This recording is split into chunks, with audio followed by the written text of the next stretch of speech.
Oi pessoal, sejam bem-vindos a mais uma resolução, mais uma aula explicativa aqui do professor João Cássio. E continuando o nosso estudo da introdução da química, nós já vimos como ocorre a lei de conservação das massas, que é a lei de Lavoisier. E hoje nós iremos aprender a lei de Proust, que também é conhecida como a lei de proporções definidas, proporções fixas. Logicamente que as reações químicas elas podem ocorrer com variadas massas desses reagentes, produzindo aí variadas massas de produto. Então a lei de Proust explica bem isso. Existe uma proporção definida em que, no caso, ela vai ser constante. Como nós vimos na explicação da lei de Lavoisier, onde carbono mais oxigênio produz CO2, e 3 gramas de carbono, 8 gramas de oxigênio e 11 gramas de CO2 são produzidos nesse processo, assim respeitando a lei de conservação das massas, Proust provou aí que essas quantidades elas podem reagir em quantidades fixas, ou seja, se eu dobrar aqui a quantidade de carbono de 3 para 6, logicamente que a quantidade de oxigênio que deverá reagir também deverá ser o dobro, 2 vezes aí.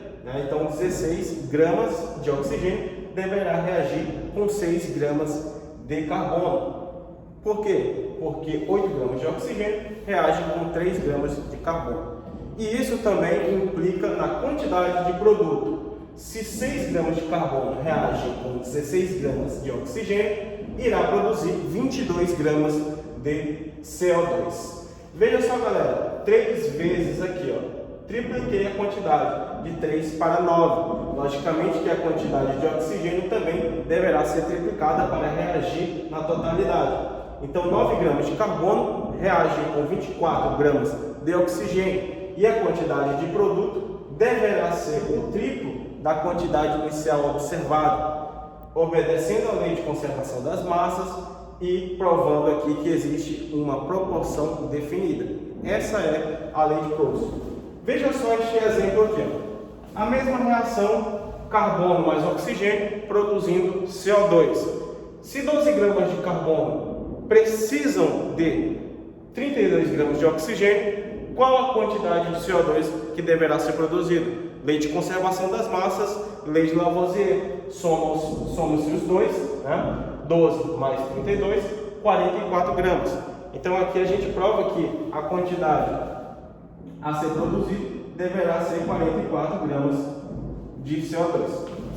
Se eu triplicar essa quantidade, logicamente que o valor de Y deverá ser o triplo do valor de 32, né? Observando aqui uma proporção aqui de 3 vezes. Qual o valor de Y, sabendo que 132 gramas de CO2 deverá ser produzido a partir de 36 gramas de carbono? Então, eu resolvendo aqui a equação de primeiro grau, onde 36 mais Y é igual a 132. Logicamente que o valor de Y deverá ser 96.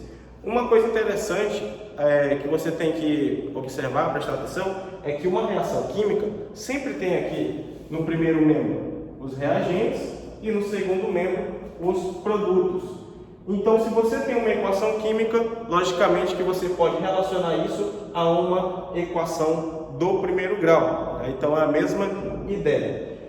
Para finalizar a explicação, a gente observa aqui, ó, que essa quantidade, essa proporção de X pela massa do produto deverá ser, substituindo os valores, 44, né, 44 gramas, que é a massa do produto no primeiro experimento, e 132 gramas, que é a massa do produto no segundo experimento. Essa relação vai nos dar aí uma quantidade de 1/3. E a proporção de 32, que é a massa do reagente carbono, pela 32 gramas, pela quantidade do produto de Y, que será 96, também nos dará aí 1/3, mostrando que existe uma proporção fixa definida, lei de Proust. Até a próxima. Valeu!